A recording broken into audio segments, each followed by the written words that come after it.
கர்த்தருடைய பரிசுத்த நாமத்துக்கு ஸ்தோத்திரம். நான் பாரம்பரிய கிறிஸ்தவ குடும்பத்தில் பிறந்தேன். கிறிஸ்தவ குடும்பத்தில் பிறந்திருந்தாலும் ஏசப்பாவை நேசிக்காமல் ஆலயத்துக்கு சென்றாலும், நேற்று செய்தியில் கேட்டோம் இல்லையா, ஆலயத்துக்குள்ளே பிரவேசிக்க அப்போஸ்தலரோடு கரம் கோர்க்க ஆண்டவரை மகிமைப்படுத்த, அப்படிப்பட்ட அந்த வாழ்க்கை வாழாமல் உலக பிரகாரமான வாழ்க்கையை நான் வாழ்ந்துட்டு இருந்தேன். எனக்கு அப்பானா ரொம்ப பிடிக்கும். அப்பா தான் உலகம். என்னுடைய வாழ்க்கையை ஃபுல்லாக அவங்க பொறுப்பெடுத்துக்குவாங்க அப்படின்னு சொல்லி நான் நம்பியிருந்தேன். ஆனால் 12th படிக்கும்போது 11th வரைக்குமே உலக பிரகாரமான வாழ்க்கை தான் நான் வாழ்ந்தேன். 12th ஹாஃப் இயர்லி எக்ஸாம் அப்போ எங்கள் அப்பா இறந்துட்டாங்க.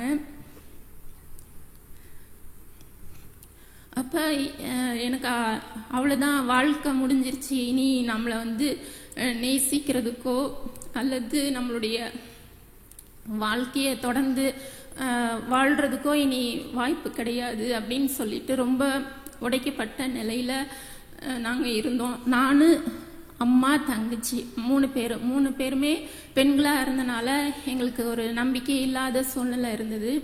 அப்பா இருக்கிற வரைக்கும் எங்களை நேசித்த உறவினர்கள் அதுக்கப்புறம் அப்பா இறந்ததுக்கப்புறம் எங்களை கைவிட்டாங்க. எங்களை பார்க்குறதுக்கோ பேசுகிறதுக்கோ விசாரிக்கிறதுக்கோ கூட அவங்களுக்கு மனசு இல்லை. எங்களை பார்க்கும்போது அவங்க இவங்கள பார்த்தா நம்மளுக்கு நல்ல காரியம் நடக்காது அப்படிங்கிற மாதிரி அவங்களுடைய ஆக்ஷன்லாம் இருந்தது. அப்போ நாங்கள் ரொம்ப மனம் போய் குடும்பமே ஒரு கண்ணீரோடு கலக்கத்தோடு கூட நாங்கள் இருந்தோம். அப்போ நாங்கள் போயிட்டு இருந்த சபையிலேருந்து கூட ஊழியக்காரங்க எங்களை விசாரிக்கல, மக்களோ ஊழியக்காரங்களோ விசாரிக்கல. அதனால அம்மா பக்கத்தில் இருக்கிற ஒரு ஆவிக்குரிய திருச்சபைக்கு எங்களை கூட்டிகிட்டு போனாங்க.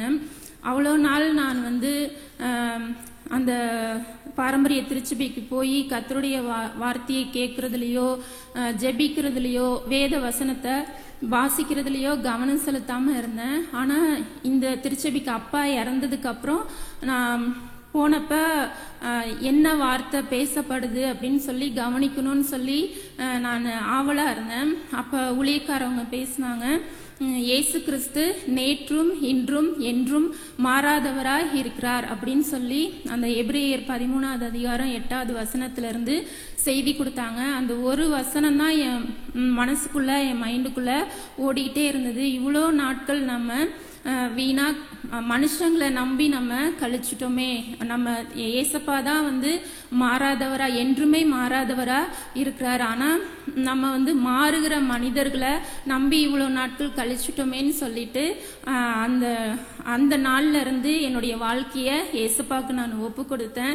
ஏசப்பா, இனி நான் வாழ்ந்தேன்னா உமக்காக மட்டும்தான் நான் வாழ்வேன் அப்படின்னு சொல்லிட்டு என்னுடைய வாழ்க்கையை ஒப்பு கொடுத்தேன். ரட்சிக்கப்பட்டு ஞானஸ்தானம் எடுத்து தேவனுடைய பிள்ளையா மாறி தேவனுடைய அபிஷேகத்தை நான் பெற்றுக்கொண்டேன். அன்னைய நாள்ல இருந்து தேவனுடைய வசனத்தை கிரமமாக வாசிக்கணும், பரிசுத்தமாக வாழணும், தேவனுக்கு பிரியமுள்ள பிள்ளையா நான் வாழணுங்கிற அந்த எண்ணத்தோடு கூட நான் வாழ்ந்துட்டு இருந்தேன். தேவனை ஏற்றுக்கொண்டதுனால, அதாவது அந்த அப்பா இறக்குறதுக்கு முன்னாடி இருந்த ஞானத்தை விட தேவன் விசேஷித்த ஞானத்தை கொடுத்தாங்க. படிப்பில் நான் பின்தங்கி இருந்தேன். ஆனால் ஏசப்பாவை உண்மையாக ஏற்றுக்கிட்டு அவரை ஆராதிச்சதுனால, அவருக்கு என்னுடைய வாழ்க்கையை ஒப்பு கொடுத்ததுனால ஒரு ஞானத்தை தேவன் கொடுத்தார். படிப்பில் சிறந்து ஃபர்ஸ்ட் கிளாஸ் வித் டிஸ்டிங்ஷன் அந்த மாதிரிலாம் எடுக்க பட்டங்கள் வாங்கிறதுக்கு தேவன் உதவி செய்தார். அது மட்டும் இல்லை, இழப்பில் நான் உன் கூட இருக்கேன் அப்படின்னு சொல்லி தேவன் வாக்கு கொடுத்தாங்க. அன்றியும் அவருடைய தீர்மானத்தின்படி அழைக்கப்பட்டவர்களுக்கு தேவனிடத்துல அன்பு கூறுகிறவர்களுக்கு சகலமும் நன்மைக்கு எதுவாக நடக்கிறதுன்னு சொல்லி வேதவசனம் சொல்லுது. எனக்கு அப்ப தெரியல, என்னுடைய உலகமே அப்பாவா தான் இருந்தாங்க. நான் அப்படியே இருந்திருந்தேன்னா என்னுடைய வாழ்க்கை நான் ரட்சிக்கப்பட்டிருப்பேனா அப்படின்னு சொல்லி எனக்கு தெரியாது. உலக பிரகாரமாகவே நான் போயிருந்திருப்பேன். ஆனால் ஒரு இழப்பு என்னுடைய வாழ்க்கையில வந்து என்னுடைய சூழ்நிலை எல்லாத்தையுமே வந்து மாற்றி விட்டது. அந்த ஒரு குடும்பத்துல இழந்தவர்களுக்கு தான் அதோட அந்த வழி தெரியும். அப்போ நாங்க பல விதத்துல நாங்க துன்பப்பட்டோம், துயரப்பட்டோம், தனிமைப்படுத்தப்பட்டோம். ஆனா இந்த வசனத்தை கேட்டு நாங்க குடும்பமா தேவனுக்கு ஒப்பு கொடுத்ததுக்கு அப்புறம் எங்களுடைய வாழ்க்கை வந்து மாறுனுச்சு. படிப்புல தேவன் உதவி செய்தார். அது மட்டும் இல்ல, என்னுடைய வாழ்க்கையை தேவனுக்கு ஒப்பு கொடுத்ததுனால நான் என்னென்னலாம் மனசுக்குள்ள இருதயத்துக்குள்ள வேண்டுதல் செய்தனோ அதெல்லாம் என்னுடைய கண்கள் பார்க்கிற மாதிரி தேவன் அநேக அற்புதங்களை என் வாழ்க்கையில செய்தார். முக்கியமா நேற்று ஊழியக்காரங்க சொன்னது போல தேவனை நேசிக்கிறேன். நான் இப்போ உள்ள பிள்ளைங்க எல்லாம் எதிர்பார்க்கிற மாதிரி டேலண்டா இருக்கணும், என்னுடைய கணவன் வந்து டேலண்டா இருக்கணும், இல்லாட்டி இப்படி இருக்கணும் அப்படி இருக்கணும்னு சொல்லி எதிர்பார்க்கிறாங்க. அப்படி எந்த எதிர்பார்ப்புமே எனக்கு இல்லை. ஏசப்பா, உங்களுக்கு பிரியமான ஊழியக்காரரை, உங்களை அதிகம் நேசிக்கிற ஊழியக்காரரை எனக்கு கணவனா தாங்கப்பா அப்படின்னு சொல்லி நான் ஜெபித்தேன். அதே போல தேவன் எனக்கு அப்படிப்பட்ட ஒரு ஊழியக்காரரை கணவரா தந்தாங்க. அது மட்டும் இல்ல, ஆமென். அது மட்டும் இல்ல, 2 பிள்ளைகளையும் தேவன் கொடுத்து ஆசீர்வதிச்சாங்க. அவங்கள ஊழியத்துக்கென்று ஒப்பு கொடுக்க அவர்களை தேவனுக்கு நேராக வழி நடத்துகிற ஒரு கிருபைய அடிமைக்கு தேவன் தந்தாங்க.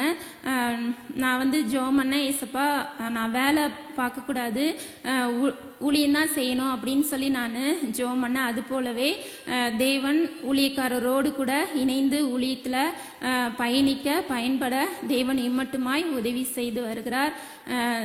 உதவி செய்கிற தேவனுக்கு கொடா கொடி நன்றிகளை ஏறெடுக்கிறேன். ஆமேன்.